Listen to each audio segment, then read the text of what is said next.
We're going to be looking to do some revision on living the Christian life.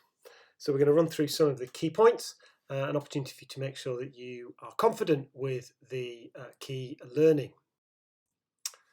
So it begins with worship.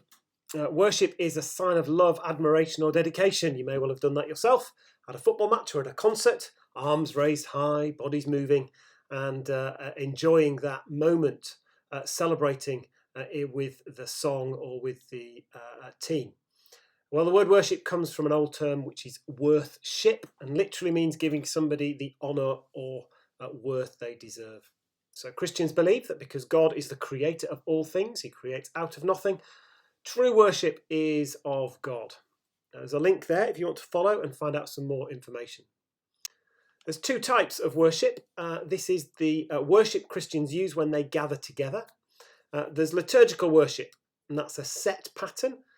Often uses a service book which has been agreed by the church tradition and is usually led by a priest. You can see in the images classic examples of liturgical worship. You've got particular actions, symbolic actions, be it kneeling or kissing the altar. You've got particular clothes, and you'll see everyone in the congregation in the bottom picture is also kneeling at the same time. So it's about having a set pattern of prayers, readings, and actions. And then we have non-liturgical worship. This is still gathered worship, but it's not got set prayers. There's no authority which says this is the way it must be done, and often has a really central role for music. You can see on the picture there's a band at the front. And the leader of that worship may be a priest, but often could be a member of the congregation. So it doesn't have to have the authority of a priest in place. It's often modelled on Pentecost, and you'll see the image there. Pentecost is the story when Christians believe after Jesus' resurrection, the Holy Spirit is poured out on people, and in the image there you get a sense of fire and wind, and those are two symbols used to describe the presence of the Holy Spirit, and that's something that in non-liturgical worship Christians seek to capture. Now, the Book of Common Prayer is an excellent example and can be used as a source of authority for liturgical worship. It was first introduced into the Anglican Church back in 1549, and it gives a pattern of worship, the set prayers for baptisms, for marriages, for the Eucharist service, and for ordinary worship. It's currently been updated and is now called Common Worship. So we've got formal prayer and informal prayer. Formal prayer often is liturgical. And on the left there's a set prayer that I use every morning. It's from something called the Northumbria Community. And every morning I start the day with these words. In the name of the Father and the Son and the Holy Spirit. And then one thing I have asked of the Lord, this is what I seek, that I may dwell in the house of the Lord all the days of my life, to behold the beauty of the Lord and to seek him in his temple. There's tremendous advantages to formal prayer.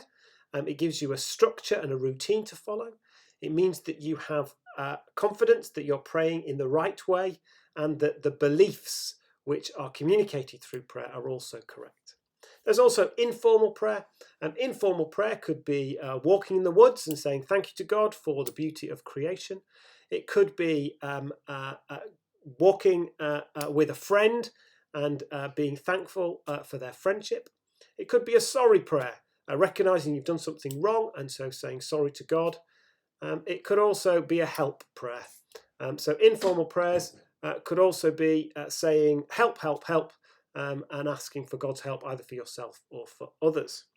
Again, there's a link on the screen, great resources there to follow up. So where does this leave us? Well, part of the revision is I want you to be looking at some exam questions. So let's take a 12 marker, Christian worship should be liturgical. And down the left hand side, you've got a series of points which could be used to say, actually it really should be liturgical. That's what's most important. And then on the right hand side, you've got reasons why it should be or could be non-liturgical. Now, if I have a chance to have a look at some of those points, you can always press pause and go back to it. Here's some exam questions that I want you to be having a go at doing. There's some 3 markers some 4 markers, 5 marker and some 12 markers. If you're struggling for content, make sure you follow some of the links in the presentation because there's loads more information there. Finally, this is a quick outline of a 12 marker. So depending on what your target grade is, these are the structures that you need to be using. I want to focus on the 4 to 6 bracket this time round. You'll see that there's some Christians in this circumstance might support the statement because. Some might not support the statement. Another Christian perspective might be, and then if you can put in a non-religious perspective, that's great. Don't forget, you always have to have a conclusion. On balance, the strongest argument is. If you're pushing up to the higher grades, have a look at the structure. Remember, you can always pause the video and then have a look. Now have a go at the quiz questions using the link or the code and see how much you can remember.